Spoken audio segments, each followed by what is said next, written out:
Good afternoon, everyone, and happy Thursday lunchtime again. This is Chris Carosa. We're from the live studios of the State of Greater Western New York Report. Today we'll be talking about the Genesee Country.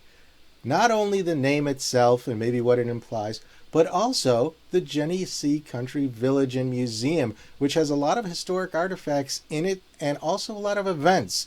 We'll be talking with a couple of people there who can tell you all about it, where to go, where it's about, and where it has come from. Today on the Greater Western New York Report, which is brought to you by... Each week, our community makes history. Each week, you make history. And each week, there's only one source to turn to for the first take on history. You know what that is? Subscribe to the Sentinel right now to discover the history being made in your own backyard. The Menden Honey Falls Lima Sentinel. More than just your news, it's your history. Welcome, everyone, to this edition of the State of Greater Western New York Report. Join us each episode as we discuss fantastic topics ranging from history to science to the strange and the wonderful, as well as the treasured spirit with which our region has infused America. We challenge you to consider all things Greater Western New York, from our region's very beginnings to how it inspires, how it empowers, and why it is so admired. Here's the host of the State of Greater Western New York Report, Chris Carosa. Hello, everybody, and welcome again to today's show. I'm Chris Carosa. We've got a great show planned today, and it's going to be telling you all about these interesting facts that you may or may not have even known about. With me today is Becky Wehle and Peter Wisbey, who are various people. I'll introduce them in a second. They're from the Genesee Country Village and Museum. And let's get right into it with Becky. Becky, how are you doing today? And tell us a little bit about the history of this museum. What's it all about? When was it founded? Things like that. I'm great. Thank you for having us. So Genesee Country Village and Museum is located in Mumford, which is in the very southwest corner of Monroe County.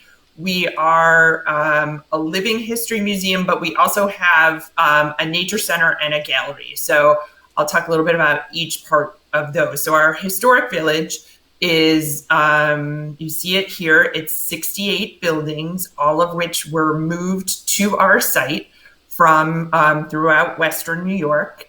And Peter will tell you a little bit more about how that happened, but they span a time period, almost the entire 19th century, our buildings cover, and we're divided into three time periods. So the early pioneer time period, that's our pioneer log cabin, our farm. Then we have a middle village part that is the middle part of the century. And then we have a gaslight district that is the period around the Civil War and into the latter part of the century. So of those 68 buildings, we have a lot of houses. We have two churches. We have tinsmith, blacksmith, potter, all kinds of tradespeople who you can see.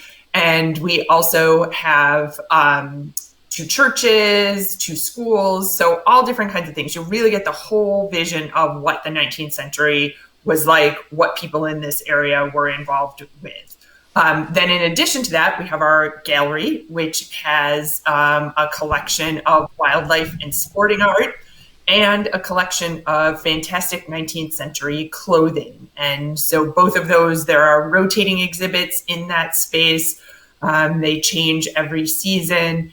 And then we also have some pieces that we borrow from other museums locally to round out the exhibits that are in there. And then our nature center is 5 miles of hiking trails, a variety of ponds and creek, Oatka Creek access. We also do our Maple Sugar Festival out of there. We do our camp program out of there. So what we say is that we talk about the history, art, and nature of Western New York. And so those are the three components of what we do. In terms of our history, we have been here since 1966. The museum was actually founded by my grandfather. In 1966, they started moving buildings. We opened to the public in 1976. So that's our our background. So right off the bat, Becky, I'm reading the screen here. We've got a couple of questions from the audience for you. Okay. So there are two questions. First one is, how was it founded exactly? Do you know the history of what made them decide to do it and that particular location, things like that? So this was land that my grandfather owned. And, he, as far as sort of what the museum history and the family lore is about how the museum was founded, he lived in Scottsville, which is about 15 minutes from here, and he worked in the city. And so as he was traveling back and forth in the 60s, he saw a lot of buildings, wonderful 19th century architecture being torn down, being not well taken care of, kind of all sorts of things happening to it. And he had been to places like Williamsburg, Sturbridge, Upper Canada Village, and he knew that there was a model of preserving buildings and putting them in a format like this. And so he paired with Stuart Bolger, who was an architectural historian, and they started moving these buildings. And this land, I think, was it's interesting land. It's hilly. There is water nearby, though that's not actually part of the museum per se. So I think it gave them a sense of kind of what a town might have looked like. And so they started moving the buildings and continued that, and then opened to the public, like I said, in 1976. There was a follow-up question, too, and I think you kind of alluded to it, in that they wanted to know, does Becky communicate with Colonial Williamsburg to exchange ideas? We actually, yes, we communicate with all kinds of different museums. So we're in frequent contact with Sturbridge, with Williamsburg, with Henry Ford in Detroit. And so we're always kind of looking at what are others doing, how have they done something that we want to do, what new ideas can we get, but then also the local museums around Rochester as well, because we're also in a similar place to them. So yes, lots of benchmarking. All right, I heard Peter laughing in the background when I asked that question, but so Peter, tell us. We have a very strong professional network, both locally and nationally. And we've hosted national conference for our professional group, Association for Living History Farms and Museums, as well as some of our regional professional groups. And there is an awful lot of borrowing of ideas that go back and forth between institutions. Well, Peter, one of the questions that I had going forward, and I think this is a question a number of people have had. We talked about this before the show, how when you refer to the Genesee Country Museum, everybody thinks you're talking about Genesee County. You're not. You're actually talking about this vast greater Western New York region. And I'm going to pull up a map here from 1786. This map, 1796. This is the map of New York State. And in this map, you can see on the left-hand side where Western New York is, they call it Genesee Country. And I was wondering if you could maybe give us an idea of how the name Genesee Country came about and maybe when it was first used. What do you know about the naming convention? Well, the word Genesee is a Seneca word meaning pleasant valley, and it's named for the Genesee River, which is one of the few rivers in North America that actually flows from south to north. But the Genesee River starts as a small spring in northern Pennsylvania and begins to build its way from Pennsylvania all the way up till it outflows at Lake Ontario. And all on the way, we have kind of wonderful geographic features that attracted mills and development, canal building. So this area that was sort of bounded by the Genesee River became known as the Genesee Country. But you can go as far east as Utica and see the Genesee name for the Genesee Road, which is today's present day Route 20. So was the route west from the settled areas of the Mohawk Valley all the way to Niagara. But you were traveling on the Genesee Road into the Genesee Country. You mentioned the Genesee Road. Can you tell us a little bit about the history of that particular road? Maybe perhaps even touch upon how it really started off as Iroquois. Wasn't that called the Iroquois Trail? I'm trying to get my Indian paths correct on which one was the Iroquois Trail Right. and which one wasn't. So Right. that was the middle one I'm thinking of, as opposed to the Ridge Road one and the one across the southern tier. Wasn't that? That's called, right. Yeah. That's right. It's still Route 20 today. Until the internet highway of system of the 1950s, it was the principal east-west route across central and into western New York State, and it carried everyone west. We see it in terms of post-Revolutionary War settlement patterns. Many New Englanders escaping the rocky soils of western Massachusetts and Vermont found old growth forests and very arable lands. And so the settlement, it really became kind of the breadbasket for the country before the opening of the Midwest. And then if you look even further geographically, the people who settled in our region of Western New York State carried settlement into Michigan and Illinois and carried their names with them. So there's a Genesee County, Michigan, and local New York State place names as far west as Illinois from people who took that next leap of settlement as well. Yeah. Now, speaking of settlement, let's talk about the settlement of your village, the Museum's Village, and maybe how that came about. You moved buildings there, including one from, I think, Lima, which is, correct me if I'm wrong, isn't this weekend or maybe next weekend? They're celebrating their bicentennial at that building or something. I saw some press release about that. Mm-hmm, mm-hmm.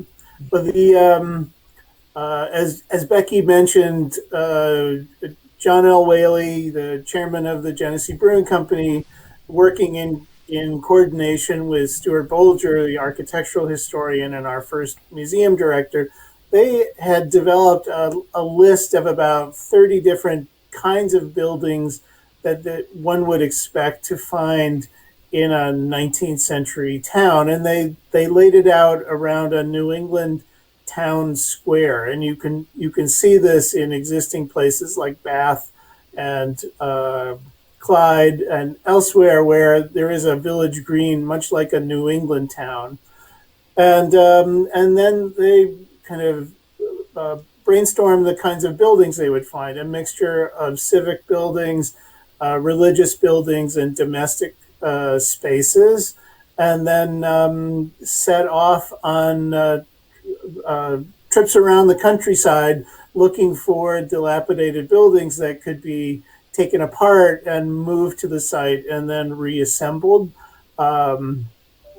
It was would have been a very fun project as a curator to do, to be able to go and to have the resources available. This is our 1870 Hamilton house, which was actually cut apart into 7 large chunks from Campbell, New York, and then brought to the site and reassembled. Other buildings were completely, taken down to the post and beam.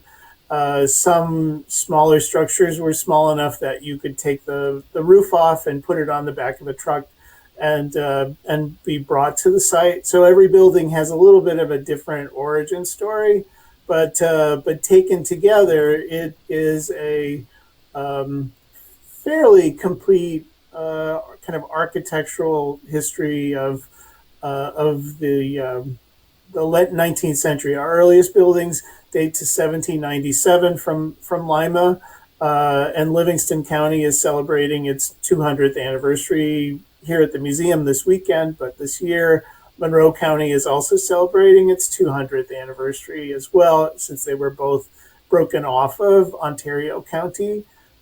And then our latest buildings are the 1870s to the 1884 Davis Hall from Wayne County. So we have a few buildings that came as far east as Cooperstown, but most of them are from 11 counties of western New York State.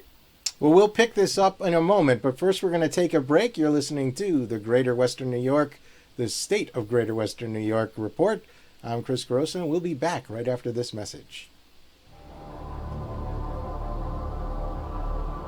Through the mists of time, nature and man have both created and buried treasures beyond the imagination. With the ages, these riches slowly dissolve into mere myths until they are forever forgotten. But there are those brave souls who tirelessly cling to the truth, ever seeking to discover the undiscovered, to reveal what has always been there, to uncover the hidden gems of a land thought forsaken, but loved by millions.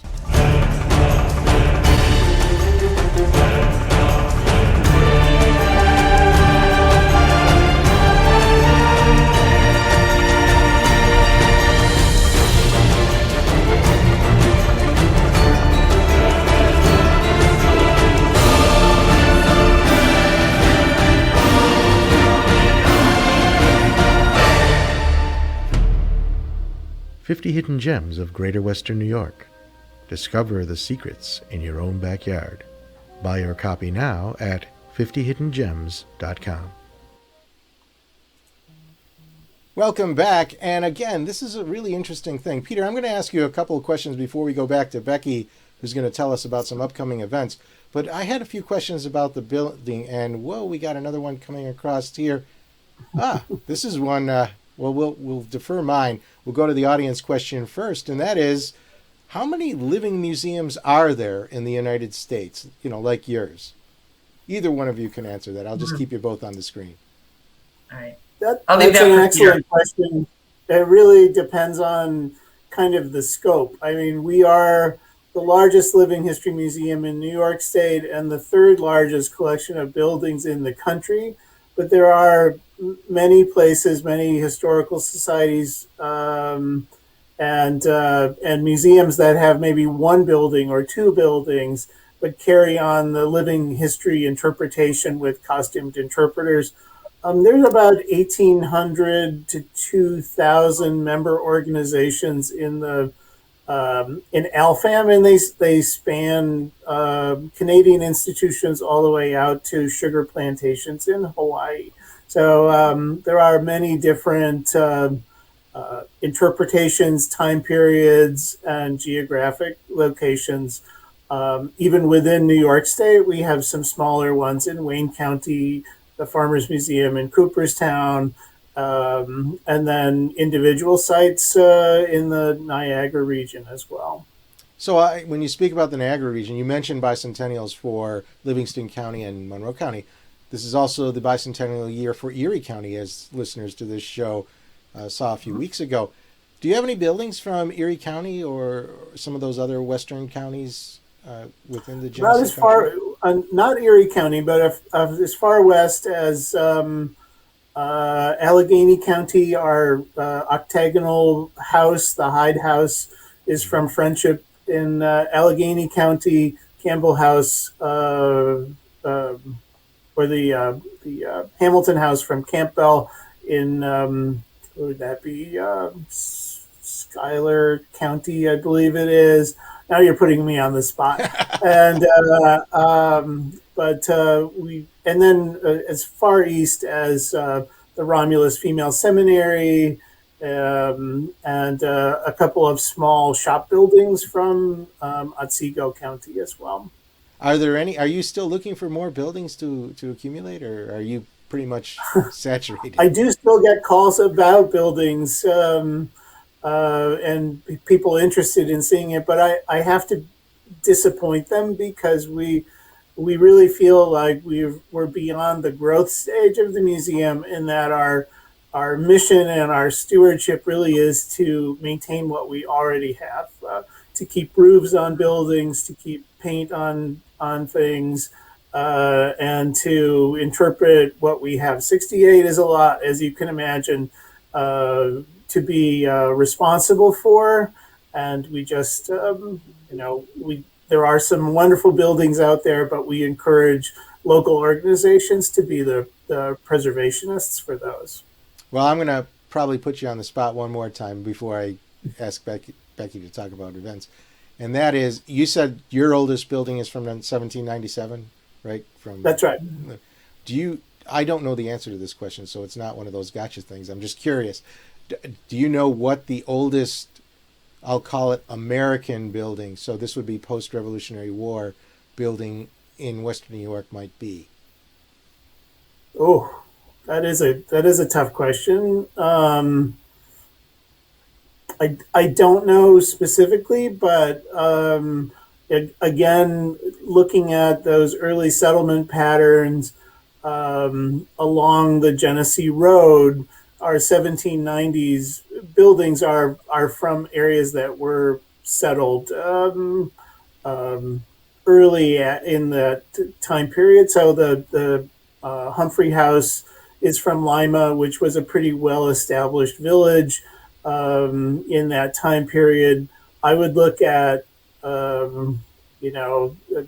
Geneva, Canandaigua, Lima, and along those communities west that are kind of early developed and bring together New England traditional architecture. I'll probably get calls and emails from people who say, "Oh, I've got an earlier building than that." But yes, I'm not sure where the step off is and how early we get into things. I was going to say, you just gave me an assignment to try to do a future show on this. And you're right. I'll probably start with Ontario County and ask Pierce there what he thinks. All right. So, Becky, tell us about some of the events that are going on. We have some pictures. Why don't you just give us a quick rundown of what's coming up this summer and maybe even a little bit beyond? How are you doing that? August is full of events for us. The first weekend in August, we have our novel weekend, which is featuring 3 different authors who correspond to the time periods that our village talks about. In the center village, we'll be talking about Jane Austen and Emma. And so there will be all kinds of hands-on activities and opportunities for visitors of all ages to learn about the history as it ties into those books. Then we have our silver baseball tournament the next weekend, and that's teams from throughout the Northeast coming to play historic baseball Friday, Saturday, and Sunday.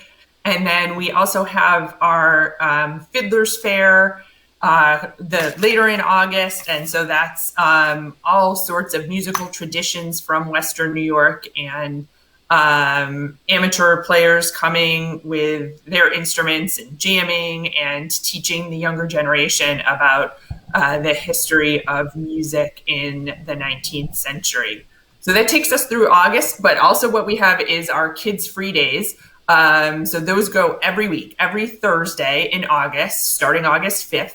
We have the opportunity for kids 12 and under to come in for free with an adult. It's sponsored by ESL, and you can, go to all of our buildings, learn about all the various things. Here's some kids at the blacksmith shop having a hands-on opportunity there. You can see our animals. We have 2 sets of oxen. We have sheep. We have pigs. We have all kinds of birds. And then you can bring a picnic. You can enjoy we have our restaurant that has food as well. You can visit our gift shop. You can hike on the nature center trails. You can visit the gallery. So all kinds of things to do those Thursdays. We're open 10 to 4 those days, and also Wednesday through Sunday through Labor Day. And then after that, we'll be open 10 to 4 from Thursday until Sunday through Columbus Day weekend. We have other programs in September and October, and then some other holiday ones later through the fall. So tell us about the hop harvest? I mean, that's one that struck my interest when I saw it on the list there. So that is the Monday of Labor Day weekend, and that is talking about, this is our 19th century brewery that you see here. We have a hop yard that we grow hops in. That's the time you would harvest them. So we're showing people how you would harvest hops, what else you can do with them besides make beer. They had medicinal uses, they had cooking uses, but then also doing a lot of demonstrations in the brewery. And offering tastings for people as well. We actually have 2 19th century recipes that we brew through Flying Bison in Buffalo. And so those will be available for sample or purchase that day as well. So do you actually brew beer there, or do you just show people how it's done or how it was done? We brew it, but it's not for consumption. You would not. The health department would not like us. Well, okay. So I was gonna, but you do partner with another brewery. Where'd you say? Yes. In Erie County. Flying Bison in Buffalo actually brews what we sell. Yes.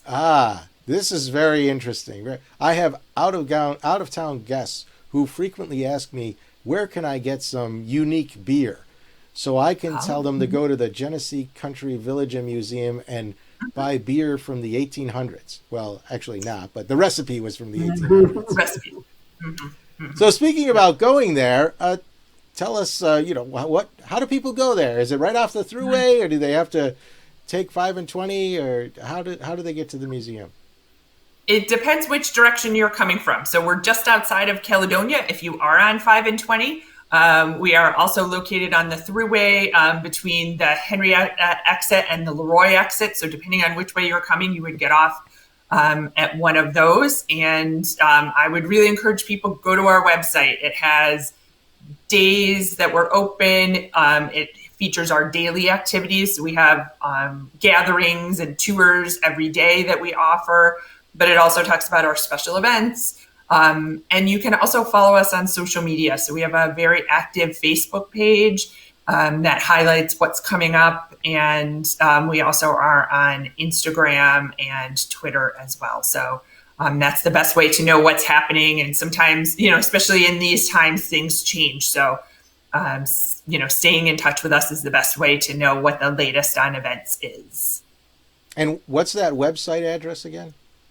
It's gcv.org, so GeneseeCountryVillage.org. Excellent. So let me just check and see if there's any other questions that we have here. No, that was the other question. Why don't you repeat the times again? Somebody just asked. So we're open from 10 a.m. until 4 p.m. Wednesday to Sunday through Labor Day. We are also open the Monday of Labor Day. And then we're closed for about a week and a half during that time period for cleaning and maintenance. And then we'll be open the rest of September and into the beginning of October from Thursday to Sunday, 10 to 4. Okay. Actually, we got another question that you guys will appreciate.